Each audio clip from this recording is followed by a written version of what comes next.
हम शुभम और इस वीडियो में हम डिस्कस करने वाले हैं बुद्धिज़्म के बारे में, भगवान बुद्ध के लाइफ के बारे में, उनके सिद्धांतों के बारे में, उनकी बुद्धिज़्म के सेक्ट्स के बारे में सभी जानकारी हम इस वीडियो में साझा करेंगे, जानेंगे। तो आप अंत तक वीडियो देखिए और वीडियो का आनंद लीजिए। सबसे पहले स्टार्ट करते हैं बुद्धा की लाइफ ऑफ दी बुद्धा। तो भगवान बुद्ध जो थे, इनके बचपन का नाम था सिद्धार्थ। जैसा कि हम सभी जानते हैं कि बचपन में यानी कि भगवान गौतम बुद्ध बनने से पहले वो एक सिद्धार्थ थे, एक बालक सिद्धार्थ। उनका जन्म शाक्य डायनेस्टी में हुआ था, यानी शाक्य कुल में हुआ था, जो प्रेजेंट में लुम्बिनी में लोकेटेड है और ये नेपाल में आता है। ठीक है। एक दिन जैसे कि उनका जिस दिन उनका जन्म हुआ था वो दिन बैसाख पूर्णिमा थी। ठीक है। और उनके जन्म के टाइम यानी कि जैसे उनके जन्म हुआ उसके बाद जो कुंडली दिखाई जाती है, जैसे कि हिंदूज में, क्योंकि ये क्षत्रिय थे जन्म से, तो कुंडली उंडली दिखाई जाती है। तो राजपुरोहित ने भविष्यवाणी करी कि ये बालक या तो बहुत बड़ा ग्रेट वॉरियर बनेगा या तो ग्रेट सेंट बनेगा, है ना। तो जैसे कि क्षत्रिय कुल से बिलोंग करते थे, इनके पिताजी क्या चाहते थे कि ये बहुत बड़े योद्धा बने, ना कि एक संत बने। ठीक है। तो इसके बाद क्या हुआ कि इनके पिताश्री ने वो हर एक सुख सुविधा इनको महल के अंदर ही प्रदान करवाई, ताकि इनका झुकाव संत बनने की तरफ ना हो, है ना। इनके पिताजी जो नाम था, इनका नाम था सुशोधन, और ये किंग थे कपिल वस्तु के। ठीक है। और ये यहाँ पे मिस्टेक है टाइपिंग में। कपिल वस्तु के किंग थे और इनकी माता जी का नाम था प्रिंसेस ऑफ कोयला महामाया, यानी कि कोयला की जो रिपब्लिक था उसकी जो प्रिंसेस थी वो उनकी मम्मी थी। उनकी माँ का नाम था महामाया। ठीक है। उनकी मृत्यु के बाद यानी कि बहुत ही अर्ली एज में, बहुत ही भगवान बुद्ध के जन्म के कुछ दिनों बाद ही उनकी माता का मृत्यु हो जाती है। इसके बाद उनकी मासी उनको पालती है। ठीक है। उसके बाद कुछ दिनों बाद भगवान बुद्ध की कुछ शादी हो जाती है यशोधन नाम की स्त्री से, है ना। उनकी पत्नी का नाम क्या हो जाएगा, यशोदा हो जाएगा। उसने उनसे एक पुत्र भी होता है उन्हें, जिसका नाम होता है राहुल। ठीक है। उसके बाद हमें मन में क्वेश्चन ये उठता है कि जो 4 साइट बोले जाते हैं भगवान बुद्ध की लाइफ में, कि उनने पहली बार किसी एक बूढ़े व्यक्ति को देखा था, पहली बार किसी बीमार व्यक्ति को, डिसीज व्यक्ति को देखा था, पहली बार डेड बॉडी देखी थी, और पहली बार एस्केटिक यानी किसी संत को देखा। ये कैसे पॉसिबल हो सकता है कि ये सब पहली बार देखा? तो जैसे मैंने बताया कि जैसे कि राजपूत रोहितों ने भविष्यवाणी करी कि ये बच्चा या तो बहुत बड़ा संत बनेगा या बहुत बड़ा योद्धा बनेगा। तो उनके पिता श्री सुशोधन ने उन्हें हर एक सुख सुविधाएँ दी, हर एक दुख क्या होता है उन्हें उस बात से परिचित ही नहीं थे वो। उन्हें हर एक सुख सुविधाएँ महल के अंदर ही मिली, इसलिए उन्हें ये चारों को देखना उनके लिए पहली बार एक अजूबा था, है ना, जो उन्हें अंदर तक झकझोर के रख दिया। और उसके बाद वो सत्य की खोज में, दुख को निवारण करने के लिए, और वो ज्ञान की खोज में निकल पड़े, घर छोड़ के, त्याग के। ठीक है। तो ये कहानी थी। इसके पीछे कहानी होती है कि सिद्धार्थ जो है, चन्ना यानी उनके जो सारथी रहते हैं, उससे जिद करते हैं कि मुझे अपना राज्य घूमना है। और चन्ना स्टार्टिंग में मना करता है, लेकिन वो उनकी जिद से उनको ले जाता है बाहर राज्य में। तो वो पहली बार किसी बीमार व्यक्ति को देखते हैं, और पहले बीमार व्यक्ति को, बूढ़े व्यक्ति को देखते हैं। और बूढ़े व्यक्ति को देख के उनके मन में जिज्ञासा, वो अचंभव लगता है उनको कि ये क्या देख लिया मैंने, ये ऐसा भी होता है कोई व्यक्ति। तो चन्ना ने बोला कि हम सब एक दिन बूढ़े होते हैं, आप भी एक दिन बूढ़े होगे, मैं भी बूढ़ा होऊंगा। तो ये सुन के उनको बहुत अचंभव लगा। आगे चल के गए तो उन्हें एक बीमार व्यक्ति दिखा लेटा हुआ, उसके आसपास कुछ लोग थे। तो उनने उनसे क्वेश्चन पूछा कि ये बीमार भी होते हैं लोग? तो उसने समझाया कि अगर हम हेल्दी लाइफ जीते हैं, व्यायाम करते हैं, टाइम पे एक्सरसाइज करते हैं, अच्छा भोजन लेते हैं, तो हम बीमार नहीं पड़ते, नहीं तो बीमार होते हैं। उसके बाद आगे जाके उन्हें एक डेड बॉडी देखी। डेड बॉडी देखते ही उन्होंने क्वेश्चन किया कि ये सब लोग उसको कंधे पे लेके कहाँ जा रहे हैं? तो चन्ना ने बोला कि ये व्यक्ति मर चुका है, इसके शरीर में प्राण नहीं है, इसलिए इसको अंतिम संस्कार के लिए ले जाया जा रहा है। ठीक है। तो ये भी उनके लिए बहुत सरप्राइजिंग था, पहली बार देखा ऐसा उन्होंने। उसके बाद एक संत को देखा उन्हें, स्केटिक को देखा राज्य के बाहर। फिर उन्हें एक क्वेश्चन पूछा कि अच्छा ये व्यक्ति कौन है, और ये यहाँ अकेले में क्यों बैठा है शांत मुद्रा में, इसके चेहरे पे कोई भाव नहीं है, कोई एक्सप्रेशन नहीं है, ये यहाँ पे अकेले क्यों बैठा है समाज से दूर? तो चन्ना ने जवाब दिया कि ये एक संत है तथा ये समाज से दूर रहते हैं, अध्यात्म की खोज में, खुद की खोज में, सत्य की खोज में, और ये समाज को एक सच्चे मार्ग पर चलने की प्रेरणा देते हैं। तो उसके बाद वहाँ से वो आए, महल आए, पर वो दिन उनके लिए परिवर्तनशील दिन था, यानी कि जीवन में momentary life changing moment of the life ऐसा था। तो उसके बाद उनकी रात भर नींद नहीं आई, कई दिन तक बेचैन रहने लगे। उन्हें सवाल के जवाब चाहिए कि मृत्यु क्यों होती है, और बीमार होते हैं, दुख पे कैसे जीत पाई जा सकती है, कैसे विजय प्राप्त कर सकती है। इन सब की खोज में भगवान बुद्ध 29 साल की उम्र में घर त्याग कर देते हैं, यानी कि अपना राज्य त्याग देते हैं, राजा का पद, प्रिंस, राजकुमार सब। और इस घटना को हम बौद्ध धर्म में महाअभिनिष्क्रमण के नाम से जानते हैं। ठीक है, उसके बाद वो वेंडरिंग एस्केटर यानी कि भ्रमणशील एक संत के बन जाते हैं। उसके बाद अगर हम बात करें कि भगवान बुद्ध के पहले टीचर कौन हुए उनके ज्ञान की मार्ग के खोज में, तो उनके फर्स्ट टीचर हुए अलार कलाम। ये बहुत इंपॉर्टेंट है, अलार कलाम जो सांग फिलोसोफर थे, है ना, सॉन्ग फिलोसॉफी के फाउंडर माने जाते हैं अलार कलाम। जब हम फिलोसॉफी पढ़ेंगे तो इनको डिटेल से पढ़ेंगे, लेकिन अभी हम डिटेल इतना ही जानते हैं कि सांग फिलोसॉफी के जो फाउंडर थे वो अलार कलाम थे। ठीक है, और इम्पॉर्टेंट यहाँ पे इस पीपीटी में बनता ये है कि हमारे एग्ज़ाम्स में डायरेक्ट चूज द करेक्ट्स आते हैं कि कोई एक एनिमल का नाम दे देगा और उससे भगवान बुद्ध के जीवन से उनकी लाइफ से क्या रिलेशन है आप बताइए। तो ये इम्पोर्टेंट है, इसलिए हम पढ़ रहे हैं। तो जब भगवान को जन्म हुआ था भगवान बुद्ध का, तो उसका जो सिंबल है वो लोटस है या बुल है ना, लोटस या बुल दोनों में से कोई एक है। ठीक है, lotus and bull. And second महाअभिनिष्क्रमण हॉर्स है, इसका सिंबल क्या है, हॉर्स। इसे याद कैसे रख सकते हैं, याद ऐसे रख ले सकते हैं कि भगवान बुद्ध ने जब घर त्यागा यानी राज्य त्यागा तो वो घोड़े में बैठ के गए, तो इससे आप याद रख सकते हैं कि महाअभिनिष्क्रमण घोड़े से रिलेटेड है। उसके बाद जब निर्माण प्राप्त हुआ तो बोधि वृक्ष के नीचे प्राप्त हुआ, है ना, हम सभी जानते हैं बोधि वृक्ष के नीचे उन्हें एनलाइटमेंट मिला, निर्माण मिला। तो ये उनका धर्म चक्र पर परिवर्तन, ये व्हील से यानी कि पहिए से इनको सिंबल है धर्म चक्र पर परिवर्तन का। इसके बाद जीवन में यानी कि भारत में परिवर्तन आ गया, है ना, पहिए की तरह, पहिए जैसे बदलता है वैसे। तो इसे हम धर्म चक्र परिवर्तन पढ़ते हैं। और उस लास्ट है महापरिनिर्वाण, जब महापरिनिर्वाण मतलब जब भगवान बुद्ध की डेथ हो गई उन्हें, है ना, परम एनलाइटमेंट यानी कि मोक्ष प्राप्त हुआ। तो उस घटना को बौद्ध धर्म में स्तूप बना के उस स्तूप से उनको याद किया जाता है, सिंबल उनका स्तूप। फिर आगे अलार कलाम के बाद अलार कलाम ने उनको वो चीज़ जो भगवान जिसकी खोज में भगवान बुद्ध की निकले थे वो उन्हें नहीं मिली, है ना, तो वो नाराज़ होकर भगवान कलाम के यहाँ से भाग गए, दूर चले गए, यानी कि अकेले निकल गए। उसके बाद जो उनके अगले गुरु हुए वो हुए उदरक रामपुत्र, है ना। ये इम्पोर्टेंट हो सकता है, आप पढ़ सकते हैं, पर इतना भी इम्पोर्टेंट नहीं है, ठीक है। लेकिन ये सब त्रिरत्न और सिंबल जो भगवान की लाइफ से रिलेटेड है, ये सब मोस्ट इम्पोर्टेंट है। सो फिर हम नेक्स्ट पढ़ते हैं कि at the age of 35 people के पेड़ के नीचे बोध गया में, है ना, उरुवेला नाम की जगह थी बोध गया में, जहाँ पे निरंजना नदी के किनारे जो आज फल्गु नदी कहलाती है उन्हें निर्माण प्राप्त हुआ, यानी उन्हें वहाँ पे एनलाइटमेंट प्राप्त हुआ, उन्हें उस चीज़ की प्राप्ति हो गई जो इसकी खोज में वो 6 साल से जंगल वन अलग अलग संतों के पास अलग अलग मेडिटेशन कर रहे थे, सीख रहे थे चीज़ों को, वो आखिरकार मिल गई। भगवान बुद्ध ने जो पहला अपना फर्स्ट सरमन जो दिया वो सारनाथ में दिया, यानी कि उन्होंने अपना पहला उपदेश जो 5 शिष्यों को दिया था वो सरमन सारनाथ में दिया था।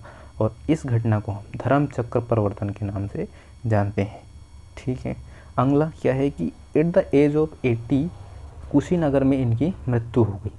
भगवान बुद्ध की मृत्यु कुशीनगर में हुई जो आज यूपी में है, और उस टाइम पे मत्स्य किंगडम की राजधानी थी। सो ये इम्पोर्टेंट है। उसके बाद इस घटना को हम महापरिनिर्वाण कहते हैं, यानी ये जो भगवान गौतम बुद्ध की मृत्यु की जो घटना है उसे हम महापरिनिर्वाण के नाम से जानते हैं, ठीक है। सो बुद्धिज़्म में 3 रत्न हुए, है ना, 3 रत्न हुए, the 3 jewels of the Buddhism, जिसमें होता है बुद्ध, है ना, उसके बाद धम्म, उसके बाद संघ।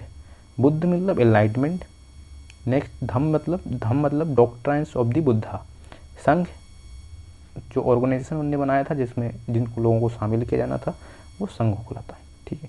नेक्स्ट भगवान बुद्ध की हम फिलोसॉफी पढ़ेंगे। भगवान बुद्ध की हम फिलोसॉफी पढ़ेंगे। भगवान बुद्ध की जो डॉक्ट्राइन्स थी वो हम इस पीपीटी में डिस्कस करेंगे। तो डॉक्ट्राइन्स में भगवान बुद्ध क्या सबसे पहला कहना ये है कि सबम दुखम, यानी कि सर्वत्र दुख ही दुख है, हर तरफ जीवन में दुनिया में दुख से भरा हुआ है ये सब। और दूसरा भगवान बुद्ध का कहना है दुख समुदाय।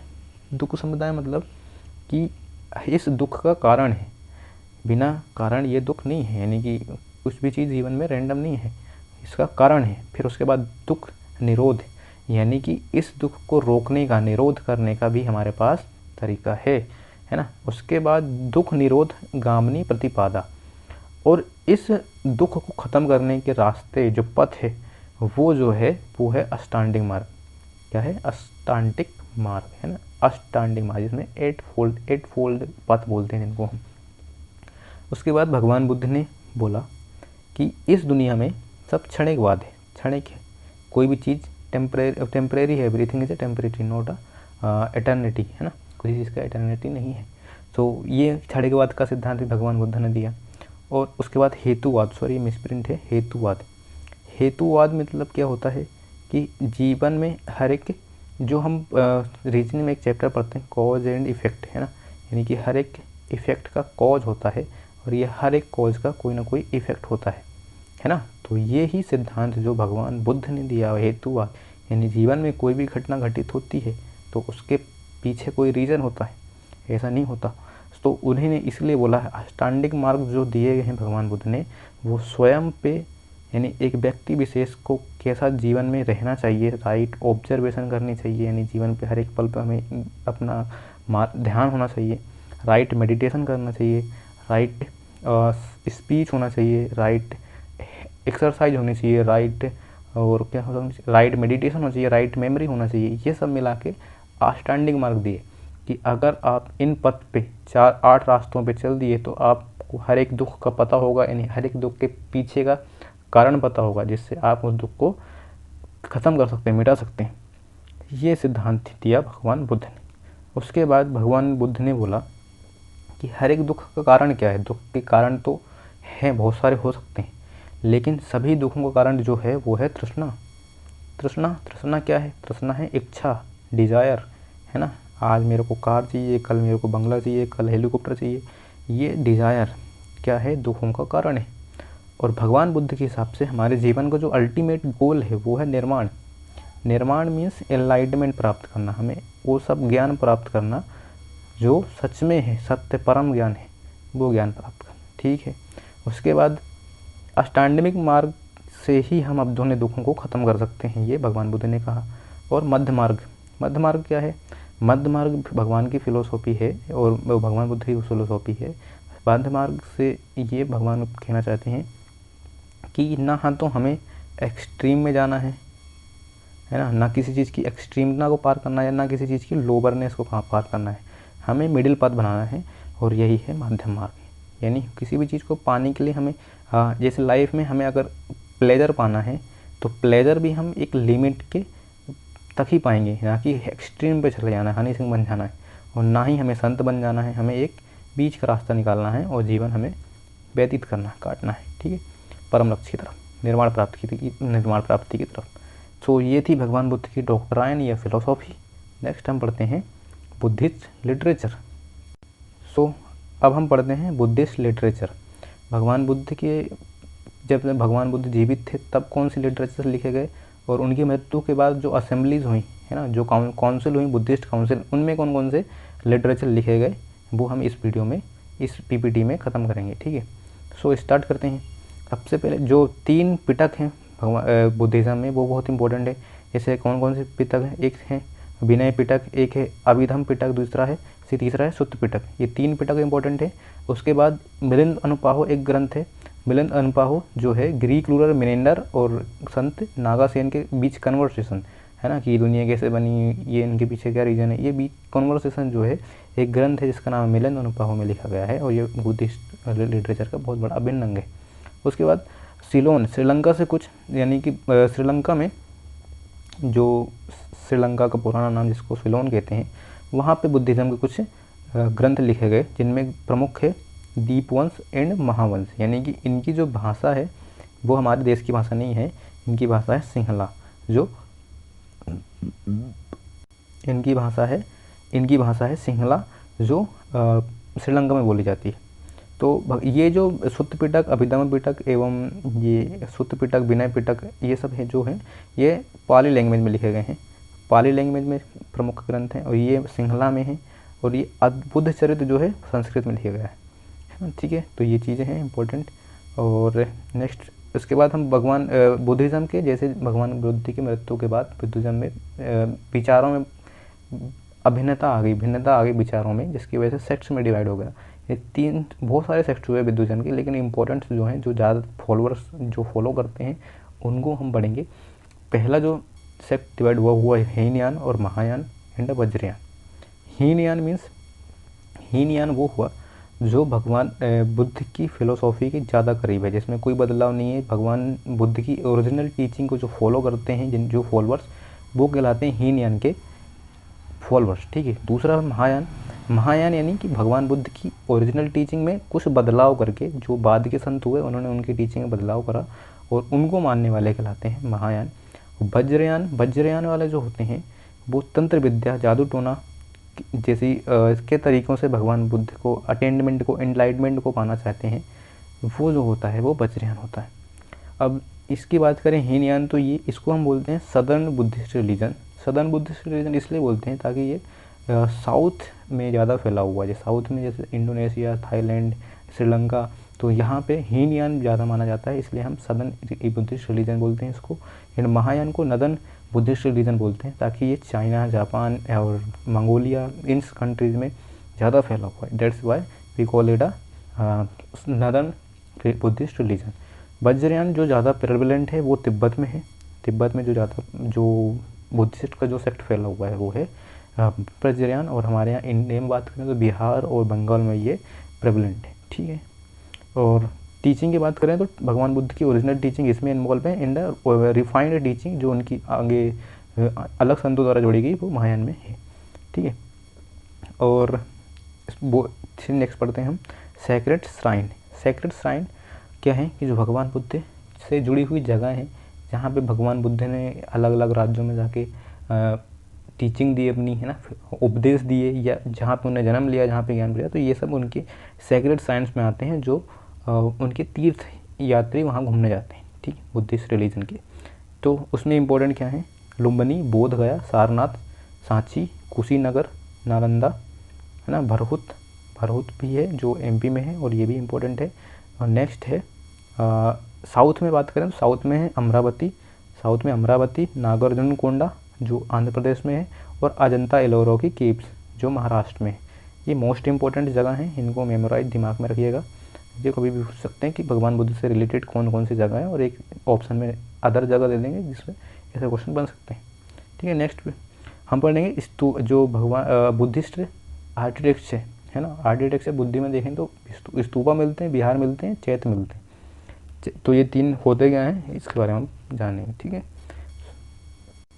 स्तूप, भगवान बुद्ध की मृत्यु के बाद जो उनके अवशेष बचे, रिलिक्स बचे, तो उनको सुरक्षित रखने के लिए, है ना, उनको यादगार बनाने के लिए स्तूप बनाए गए, ताकि वहाँ पे बुद्धिज़्म के जो फॉलोअर्स हैं वो वहाँ पे विजिट करें और उनके भगवान बुद्ध में उनमें साक्षात उनको दर्शन करें, तो उनके लिए स्तूप बनाए गए। नेक्स्ट विहार क्या होता है, विहार एक ऐसी जगह होती है जहाँ पे बुद्धिस्ट मॉन्क रहते हैं, ठीक है, तो वो विहार कहलाता है। चैत्य वो जगह होती है जहाँ पे बुद्धिस्ट मॉन्क प्रेयर करते हैं, वो क्या चैत्य कहलाती है। और नेक्स्ट पढ़ने वाले हैं हम पैट्रोन्स, रॉयल पैट्रोन्स, ऐसे कौन से किंग हुए जो बुद्धिस्ट रिलीजन को मानते थे या उनके पैट्रोन थे, है ना। सबसे पहले बुद्धिस्ट रिलीजन को मानने वाले जो किंग थे बिम्बिसार थे, और ये भगवान बुद्ध के कॉन्टेम्परेरी थे, उन्हीं के टाइम के थे। अजातशत्रु उनका बेटा भी बुद्धिज्म को मानने वाला था, है ना। फिर प्रसेनचित्र, उदयन, ये सब हर्यक वंश के किंग थे। ये ऑल दीज आर हर्यक वंश, हर्यक एक डायनेस्टी हुई मगध में, उसके किंग थे। फिर अशोक और दशरथ ये मौर्य किंग थे, ये भी पैट्रोन थे बुद्धिस्ट के। इसके बाद कनिष्क कुषाण डायनेस्टी के, ये भी पैट्रोन थे बुद्धिस्ट के। उसके बाद हर्षवर्धन वर्धन डायनेस्टी के, ये भी पैट्रोन थे बुद्धिस्ट के। उसके बाद गोपाल, धर्मपाल और रामपाल, ये तीनों किंग इंपॉर्टेंट हैं और ये तीनों पैट्रोन थे, royal patron of the Buddhist religion, ठीक है, को बुद्धिज़्म। उसके बाद बुद्धिस्ट काउंसिल पढ़ेंगे। बुद्धिस्ट काउंसिल में अगर बात करें हम, तो सबसे पहले जो काउंसिल हुई वो हुई किंग अजातशत्रु के टाइम पे 1483 में। 1483 में ही क्यों हुई, इम्पोर्टेंट ये है कि इसी साल भगवान बुद्ध की डेथ हुई at the age of 80। That's why इसी साल किंग अजातशत्रु ने क्या राजगृह में ही फर्स्ट काउंसिल करवाई, जहाँ पे विनय पट्टिका और सुत्त पट्टिका लिखी गई, ठीक है, 2 बुक। यानी विनय पट्टिका में संघ से रिलेटेड जो नियम होते हैं, संघ से रिलेटेड जो नियम है वो लिखे गए हैं, और सुत्त पिटिका में भगवान बुद्ध की ज्ञान जो दिया गया है वो लिखा गया है, ठीक है। नेक्स्ट जो हुई कालाशोक के टाइम पे हुई दूसरी काउंसिल, और कालाशोक जो कि वो उसमें हुई जगह कौन सी थी, वैशाली। सन कौन सा था, 383 BC, 100 साल बाद नेक्स्ट, है ना। उसके बाद थर्ड काउंसिल जो हुई, सेकंड काउंसिल इतनी इंपॉर्टेंट नहीं है, बस ये याद रखना किंग और डेट एंड प्लेस, ठीक है, क्या लिखा गया इस ग्रंथ में ये इंपॉर्टेंट नहीं है। थर्ड काउंसिल जो हुई पाटलिपुत्र में हुई, सम्राट अशोक के टाइम पे हुई 250 BC में, ये मोस्ट इंपॉर्टेंट है। इसमें जो ग्रंथ लिखा गया उसका नाम था अभिधम्म, यानी कि 3 पिटक में दूसरा जो पिटक है वो इस काउंसिल में लिखा गया।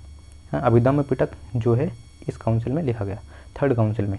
अभिधम्म से कैसे याद रखते हैं अभिधम्म को, क्योंकि भगवान अशोक थे ना, वो धम्म की पॉलिसी मानते थे, है ना। हमें तो बार बार पढ़ा है कि अशोक जो थे धम्म की पॉलिसी मानते थे, यानी कि पहले उनने भेरी नीति को पकड़ के रखा था। भेरी नीति युद्ध की नीति, बाद में कलिंग युद्ध के बाद उन्होंने भेरी नीति को त्याग दिया और धम्म नीति अपना ली। धम्म नीति से ही हम याद रख सकते हैं अभिधम्म, यानी कि उन्हीं के काउंसिल में ये अभिधम्म लिटरेचर ग्रंथ की रचना हुई। उसके बाद चौथा जो काउंसिल हुआ वो हुआ कश्मीर के कुंडल वन में। कनिष्क इसके पैट्रोन किंग थे, 1st BC। चौथी जो काउंसिल हुई वह हुई कुंडल वन में। कनिष्क इसके पैट्रोन किंग थे, है ना। और ये भी मोस्ट इम्पॉर्टेंट है, तो ये भी याद रखना है आपको कि कनिष्क के टाइम पे कहाँ पे बुद्धिस्ट काउंसिल हुई थी, वो कुंडला वन में हुई थी 1st BC में, 1st सेंचुरी में, और 4th काउंसिल थी वो, ठीक है। तो ये था ये वीडियो बुद्धिस्ट के ऊपर। होप कि ये सारी जानकारी जहाँ तक है दिया होगा, और नेक्स्ट वीडियो में हम जैनिज़्म के ऊपर डिस्कस करेंगे। तो वीडियो को शेयर करिए अपने दोस्तों में, अगर वीडियो अच्छा लगा हो तो लाइक करें और सब्सक्राइब भी करें चैनल। Thank you.